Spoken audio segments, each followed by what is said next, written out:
फूलों से आदरणीय राहुल गांधी जी। राहुल गांधी, राहुल गांधी, राहुल गांधी।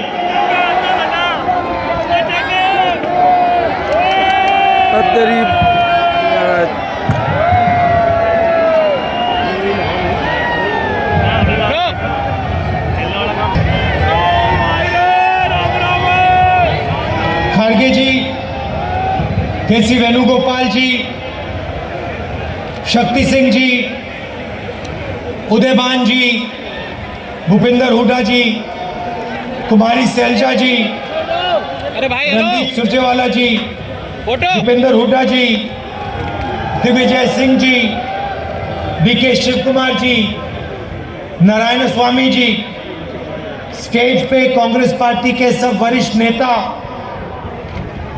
हमारे प्यारे कार्यकर्ता,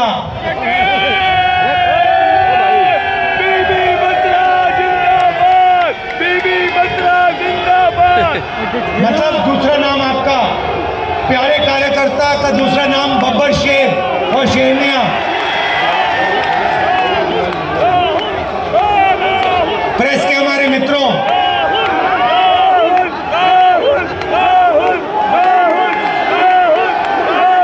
भाइयों और बहनों, आप सबका यहाँ बहुत बहुत स्वागत, नमस्कार। हेलो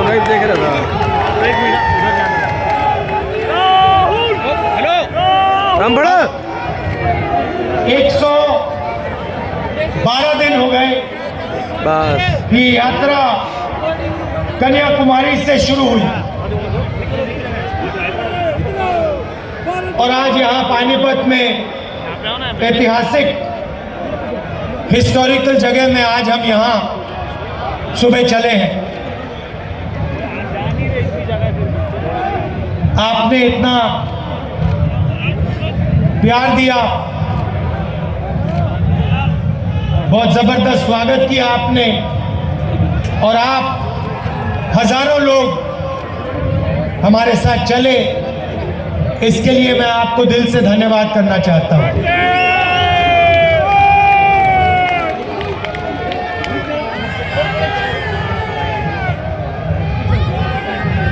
भाइयों और बहनों, एक सवाल शुरू करने से पहले एक सवाल है मेरा। हिंदुस्तान की आबादी कितनी है? कितनी आबादी है? सुनाई नहीं दे रहा। कितने लोग रहते हैं देश में?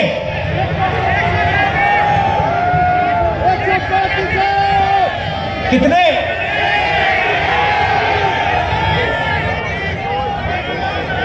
140 क्या? 140 करोड़। अच्छा एक बात बताइए, ये स्टेज पे कितने लोग बैठे हैं? 100, तकरीबन 100 लोग हैं ना। अब मैं आपको थोड़ा सा देश की जो आर्थिक स्थिति है उसके बारे में बताना चाहता हूं। देश की आबादी 140 करोड़ रुपए, 140 करोड़ लोग, ठीक है? पहला नंबर याद रखिए, 140 करोड़। अच्छी तरह सुना। अब दूसरा नंबर याद रखिए, 100। अब मजे की बात सुनिए, हिंदुस्तान में, नहीं शांत हो जाइए क्योंकि मैं गहरी बात बोल रहा हूं। देखिए स्टेज पे 100 लोग, देश में 140 करोड़ लोग। आज के हिंदुस्तान में जितना धन आधे हिंदुस्तान के हाथ में है, उतना धन हिंदुस्तान के सबसे अमीर 100 लोगों के हाथ में है।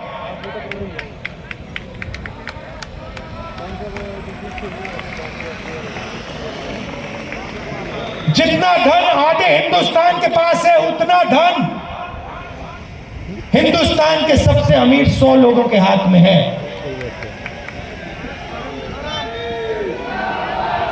क्या ये आपको सही लगता है?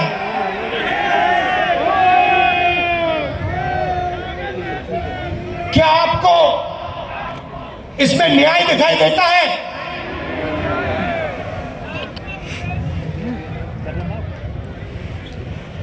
दूसरा आंकड़ा देता हूं। हिंदुस्तान की अगर आप सारी की सारी कंपनियों का मुनाफा देखें, सारी की सारी कॉर्पोरेट कंपनियों का मुनाफा देखें तो 90% मुनाफा सिर्फ 20 कंपनियों के हाथ में है।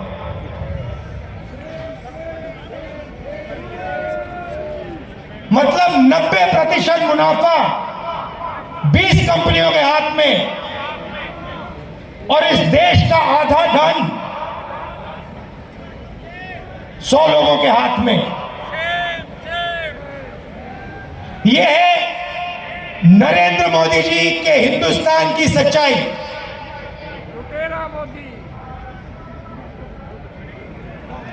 दो हिंदुस्तान बन गए हैं। एक किसान, मजदूर, छोटे दुकानदार, बेरोजगार युवा, इनका, इसमें करोड़ों लोग रहते हैं।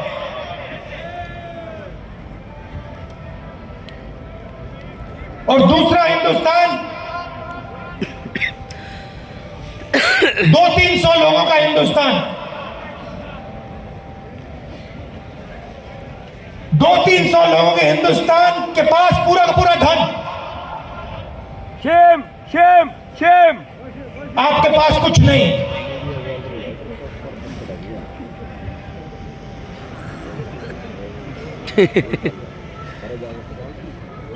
आपके पास ये पानीपत में जो हवा है,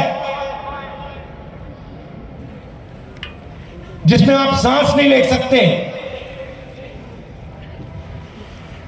वो है आपके पास।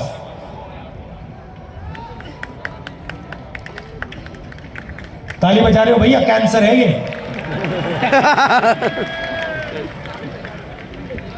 आपको भी हो रहा है, सबको हो रहा है। अच्छा, पहले क्या था? पहले ये जो आपका शहर है स्मॉल और मीडियम इंडस्ट्री का सेंटर था।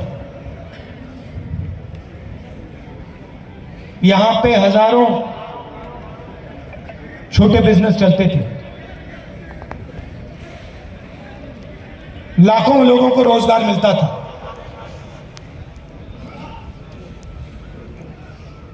और फिर नरेंद्र मोदी जी ने नोटबंदी की, गलत जीएसटी लागू की, और कोरोना के समय जो हुआ वो तो आपने देखा, आपने सहा। मुझसे बेहतर तो आप जानते हो। ये दो पॉलिसियां नहीं थी, नोटबंदी और जीएसटी पॉलिसियां नहीं थी। ये छोटे व्यापारियों को, स्मॉल और मीडियम बिजनेस वालों को ध्यान है। और ये सिर्फ पानीपत में नहीं हुआ, हरियाणा में नहीं हुआ, ये पूरे देश में इन दो हथियारों ने, जो देश को रोजगार देते थे, स्मॉल और मीडियम बिजनेस जो चलाते थे, इन दो हथियारों ने उनकी रीढ़ की हड्डी तोड़ दी, उनको खत्म कर दिया। और आज 21वीं सदी में हरियाणा बेरोजगारी का चैंपियन है। आपने सबको पीछे छोड़ दिया बेरोजगारी में। कितना भैया? 38%।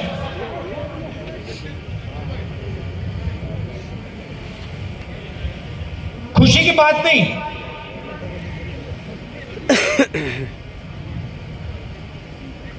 हरियाणा का जो युवा है, युवा शक्ति है, सारी की सारी जाया हो रही है। 3.5 साल हो गए, 3.5 साल एक भर्ती नहीं हुई, एक भी भर्ती 3.5 साल। अच्छा भैया, 3.5 साल हो गई, एक भर्ती नहीं हुई। मुझे पहले अग्निवीर के बारे में बताओ। ये अग्निवीर योजना मुझे पहले समझा दो, ये है क्या? भर्ती की बात करनी है तो अग्निवीर की बात करो।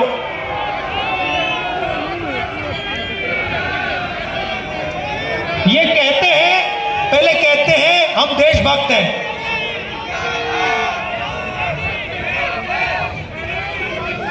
कहते हैं बीजेपी वाले लोग कहते हैं हम देशभक्त हैं। मुझे इनकी देशभक्ति समझाओ। हिंदुस्तान में लाखों लोग, हाँ लाखों युवा सुबह उठ के 4 बजे, ये यात्रा 6 बजे शुरू होती है, ये यात्रा 6 बजे शुरू होती है।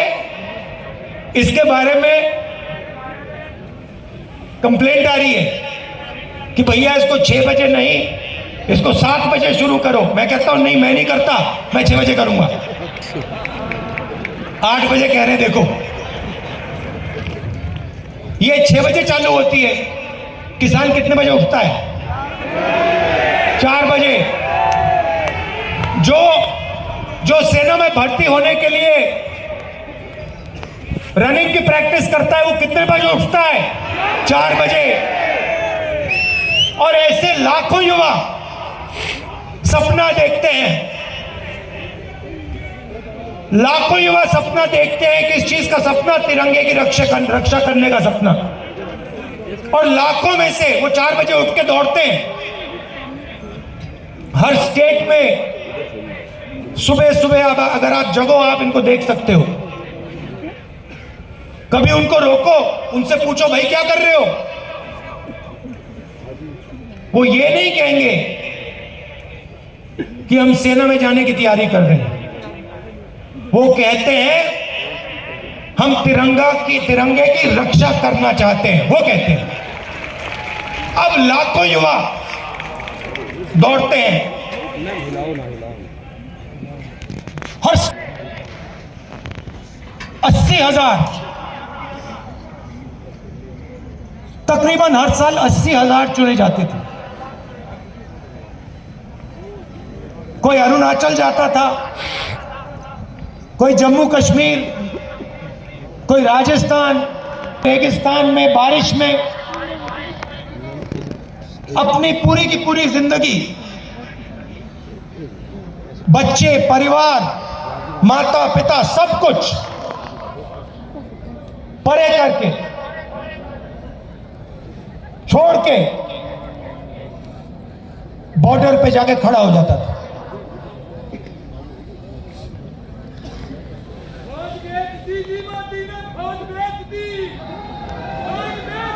नहीं, सुनो, बात सुनो। वो बॉर्डर पे खड़े होते थे, वहां पे तूफान आ जाए, बर्फ गिर जाए, गोली लग जाए, बम फट जाए, कुछ नहीं।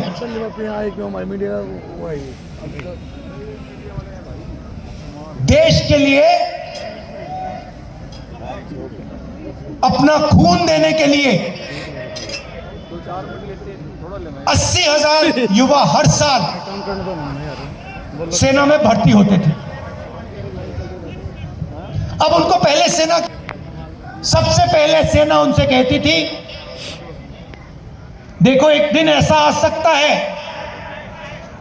जब आपको हिंदुस्तान के लिए लड़ना पड़ेगा, शायद आपको शहीद होना पड़ेगा, मगर हम आपको एक बात की सेना को, वायुसेना को, नेवी को हम देंगे। यह पहला वायदा हुआ करता था। यह पहला वायदा हुआ करता था उन 70,000 युवाओं।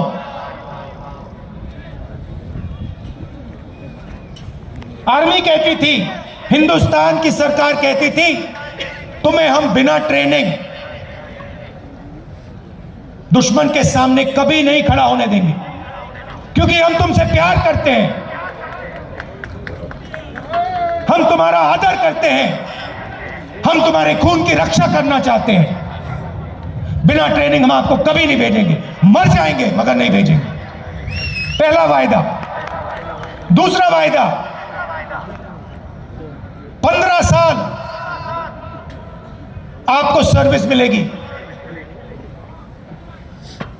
15 साल आपको सर्विस मिलेगी। अगर आपको इतनी सी भी चोट लगी, इतनी सी चोट लगी उंगली पे, हम आपकी रक्षा करेंगे। जो भी आपको चाहिए हम आपको दे देंगे। यह था दूसरा वायदा। तीसरा वायदा, आपने इस देश के लिए अपना पूरी जिंदगी दे दी, पूरी की पूरी आपने जिंदगी दी। आपने अपने बच्चे दे दिए, माता पिता दे दिए, परिवार दे दिया, अपने सारे के सारे सपने दे दिए इस तिरंगे को रक्षा करने के लिए। ठीक है, हम आपको पेंशन देंगे। और जब आप गांव में वापस जाओगे, जब आप गांव में वापस जाओगे, तो हम आपको एक्स सर्विसमैन का जिंदाबाद जिंदाबाद, हम आपको एक्स सर्विसमैन कह के हम आपको गांव भेजेंगे कि आपको वहां पे, चाहे आप शहर में रहो चाहे आप गांव में रहो, जब हिंदुस्तान की बाकी जनता आपकी ओर देखे, वो कहे कि इस व्यक्ति ने वो किया जो मैंने नहीं किया, इस व्यक्ति ने अपनी जिंदगी इस देश को दी, अपना खून इस देश को दिया, अपने सपने इस देश को दिए, और इसीलिए मैं इस व्यक्ति का आदर करूंगा, इसका रिस्पेक्ट करूंगा। ये 3 वायदे हिंदुस्तान की सरकार, हिंदुस्तान की जनता अपनी सेना, अपनी वायुसेना और अपनी नेवी के हर व्यक्ति को देती थी। अब अग्निवीर योजना ने, नहीं सुनिए, अग्निवीर योजना ने ये तीनों के तीनों वायदे तोड़ दिए हैं। अग्निवीर योजना क्या कहती है? उन्हीं 70,000, उन्हीं लाखों युवाओं से कहती भैया 80,000 तो नहीं लेंगे, 40,000 लेंगे। और वो जो 15 साल की बात थी, इसकी बात थी, उसे भूल जाओ। 4 साल बाद, पहले 80,000 लिए जाते थे, 4 साल बाद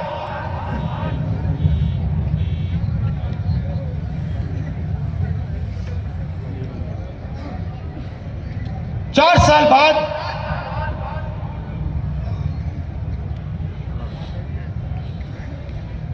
हम 75% को वापस भेज देंगे, निकाल देंगे, बस 25% हम रखेंगे।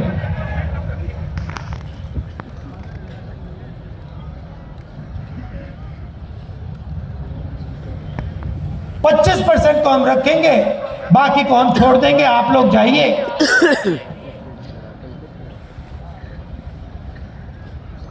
बेरोजगार हो जाइए। अच्छा, जो पहले हम ट्रेनिंग देते थे, जो सैनिक को तैयार करने में 5, 10, 15 साल लगते हैं, मिसाइल चलाने में,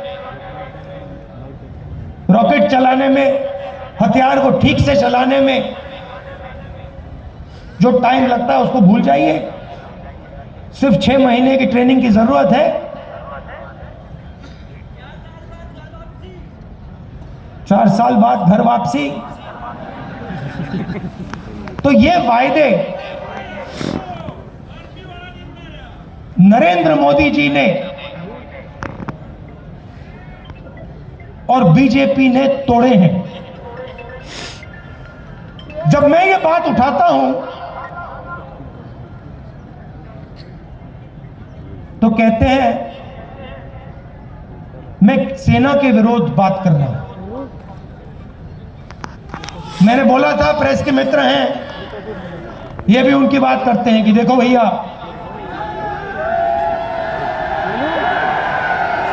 समझ गए आप, मैं सेना की बात उठा रहा हूं। मैं कह रहा हूं कि 15 साल आप सर्विस देते थे, 80,000 युवाओं को देते थे,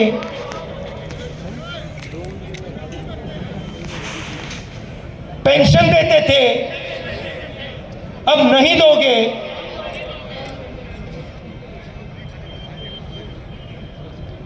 पहले ट्रेनिंग देते थे, सालों के लिए ट्रेनिंग देते थे, अब 6 महीने की ट्रेनिंग दोगे। अग्निवीर योजना वो लाए ये अग्नि और मैं सेना के खिलाफ बात कर रहा हूं। ये देश को गुलाम बनाने की योजना है। मैं सेना की रक्षा कर रहा हूं, मैं सेना का आदर कर रहा हूं।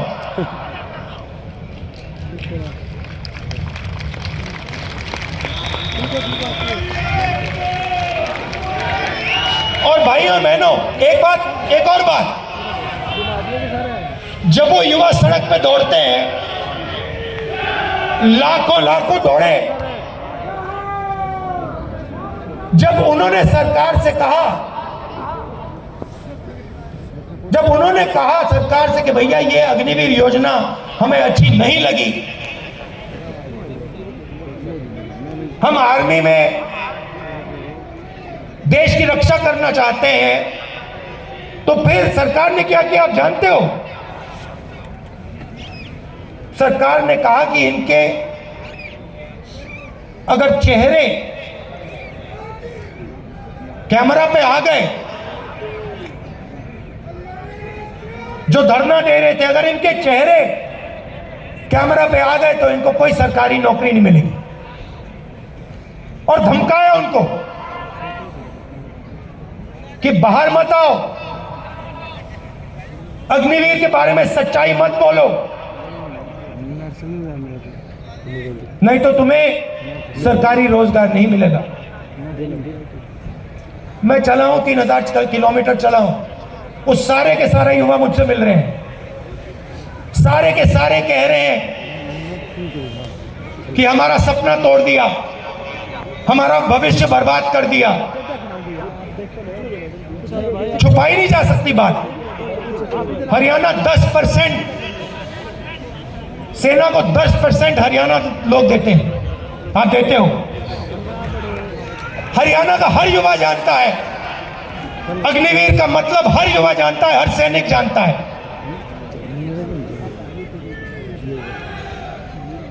ये सच्चाई है। अच्छा, अग्निवीर को छोड़िए, रोजगार के 2-3 और रास्ते हैं। किसान के लिए अग्निवीर योजना, वो 3 काले कानून थे। जो सेना के लिए अग्निवीर है, वो किसानों के 3 कानून थे। सारे के सारे किसान खड़े हो गए, काले कानूनों के खिलाफ खड़े हुए, आप सब खड़े हुए, हम खड़े हुए, याद है आपको?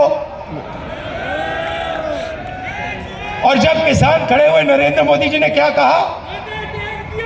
गलती हो गई, मुझसे गलती हो गई, नरेंद्र मोदी जी कहते हैं, गलती हो गई। किसान सर्दी में, ठंड में बाहर बैठा था, बारिश में किसान बाहर बैठा था, तब आपको गलती नहीं दिखी। 1 साल लग गया आपको गलती पहचानने में। 700 शहीद हो गए। किसानों को उग्रवादी बताया था, यह सच्चाई है। नहीं भैया, देखिए, चाय बेचने वाले बहुत जानते हैं, चाय बेचने वाले बहुत कुछ जानते हैं। जो हरियाणा का लच्छा बट्टे बट्टे मान गए, गलती नहीं तो देखिए, फिर कहते हैं बीजेपी वाले लोग कहते हैं, मैं आपको बताता हूं, देखिए बीजेपी वाले लोग कहते हैं कि देखिए ये जो यात्रा है इसका क्या फायदा है। ये यात्रा कन्याकुमारी से कश्मीर क्यों चला जा रहा है? अरे फायदे के लिए यारी ना लाई हमने, टोटे के लिए लाई है। भारत जोड़ो यात्रा क्यों की जा रही है, मैं आपको बताता हूं। क्योंकि इन्होंने पूरे देश में डर और नफरत फैलाने का काम किया है। जहां भी ये जाते हैं, चाहे वो नोटबंदी हो, गलत जीएसटी हो, इनकी सब योजनाएं डर फैलाती हैं। डर फैलाते हैं और फिर उस डर को नफरत में बदल देते हैं। तो सबसे पहले भारत जोड़ो यात्रा ने इस नफरत के खिलाफ, डर के खिलाफ एक दूसरा रास्ता दिखाया है। इस यात्रा में कोई नफरत नहीं है, आपको नहीं दिखेगी, ढूंढ लो।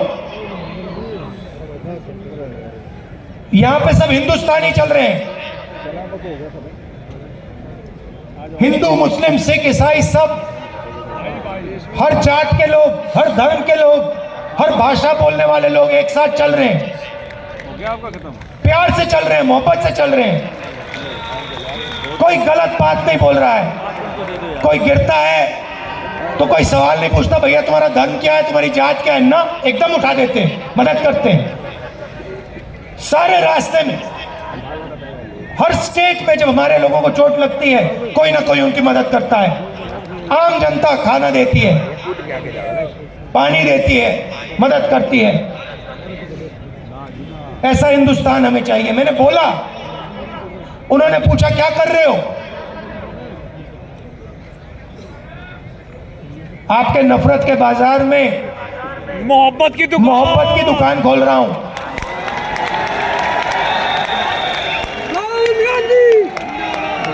करिए ना, चुप। नफरत के बाजार में मोहब्बत की दुकान सिर्फ मैं नहीं खोल रहा हूं, करोड़ों हिंदुस्तानी खोल रहे हैं। मैं भी खोल रहा हूं, आप लोग खोल रहे हो। ये देखो, मैं टी शर्ट पहना हूं, ये तो शर्ट भी नहीं पहने।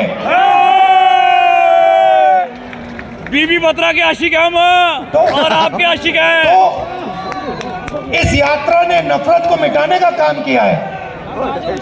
मेरे पास कुछ दिन पहले एक आदमी आए, मेरे साथ चले, कहते हैं राहुल जी मैं आपको कुछ कहना चाहता हूं। मैंने कहा क्या? कहता है मेरे भाई के साथ मेरी लड़ाई थी, सालों उससे मैंने बात नहीं की। आपकी यात्रा आई, मैंने कहा क्यों ना मैं अपने भाई से बात करूं, और मैंने अपने भाई को फोन लगाया और मैंने कहा भाई अब मैं तुमसे लड़ना नहीं चाहता हूं, मैं तुमसे लड़ना नहीं चाहता हूं, चाहे कुछ भी हो जाए मैं तुमसे लड़ना नहीं चाहता हूं। और उसके भाई ने उसे कहा मैं भी तुमसे नहीं लड़ना चाहता हूं। जाके वो गले मिल गए। और ये पूरी यात्रा में हो रहा है।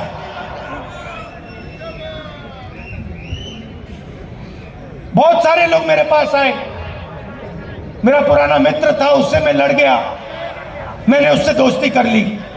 मेरा भाई था, मैंने उससे दोस्ती कर ली।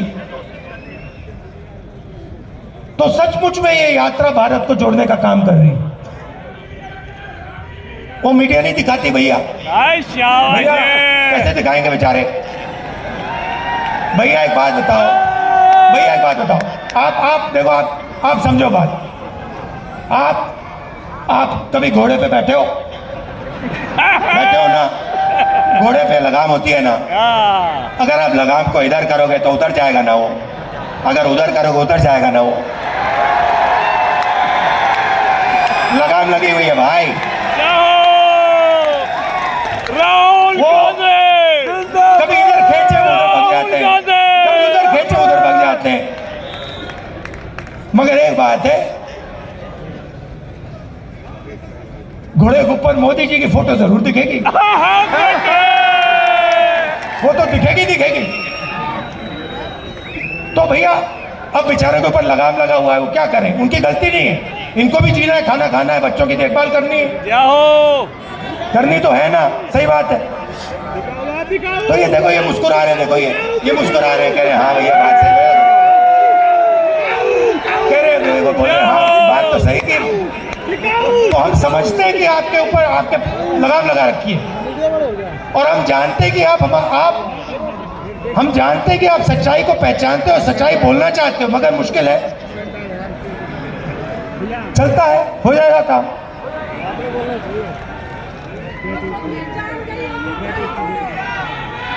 तो दूसरी बात, भारत जोड़ो यात्रा का 2 और लक्ष्य है।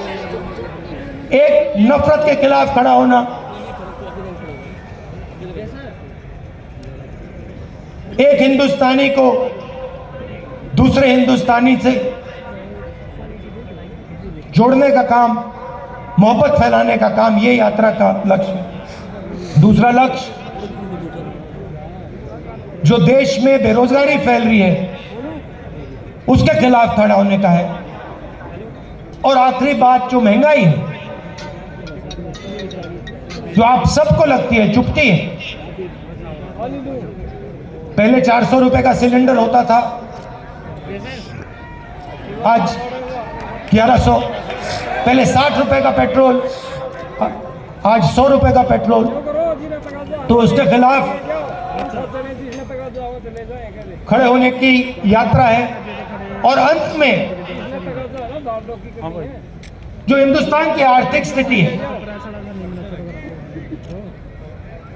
जो मैंने पहले बात बोली, 100-200 लोगों के पास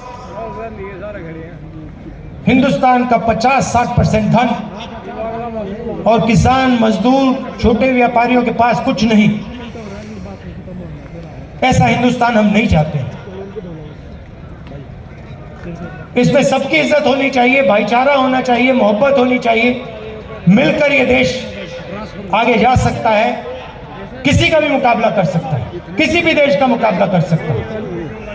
तो ये हमारा लक्ष्य था, और आपने इतना समर्थन दिया, इतना प्यार दिया,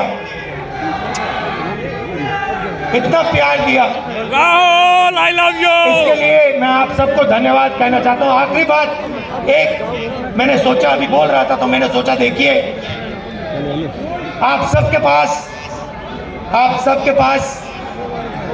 भाई बहन रिश्तेदार हैंगे, एक बात सर, मजदूर हैंगे ना, मजदूर गरीब आदमी, बिल्कुल सर, गरीब मजदूर आदमी, उस गरीब मजदूर आदमी के बारे में, हाँ जी, उसके बारे में बोलूं, हाँ जी, न्याय योजना का नाम सुना आपने? हाँ जी, 2019 में हम एक योजना लाना चाहते थे, न्याय योजना। हर गरीब व्यक्ति के बैंक अकाउंट में 72,000 रुपए साल के सीधा बैंक अकाउंट में, गरीब मजदूरों के बैंक अकाउंट में, गरीब किसानों के बैंक अकाउंट में, सबके बैंक अकाउंट में। तो अगर हमारी सरकार आएगी तो हम ये योजना लाएंगे। हमारे को पैसे नहीं चाहिए, आप चाहिए। हाँ, पैसे नहीं चाहिए, आप चाहिए। तो आप सबका दिल से धन्यवाद करना चाहता हूँ। चाहिए आप, देश की सरकार। जैसे वो व्यक्ति मेरे पास आया था, उसने कहा था मुझे कि मैंने अपने भाई से फिर से रिश्ता बना दिया। थोड़ा पीछे हो दोस्त, आपके भाई हैं, कभी कभी लड़ाई हो जाती है, रिश्तेदारों से लड़ाई हो जाती है, दोस्तों से लड़ाई हो जाती है। आप जाके उनको फोन कीजिए, उनसे कहिए आप भी हिंदुस्तानी हो, मैं भी हिंदुस्तानी हूँ, आप मेरे भाई हो, मैं आपसे लड़ना नहीं चाहता हूँ, तो लड़ाई बंद कीजिए। बहुत बहुत धन्यवाद। जय हिंद। धन्यवाद।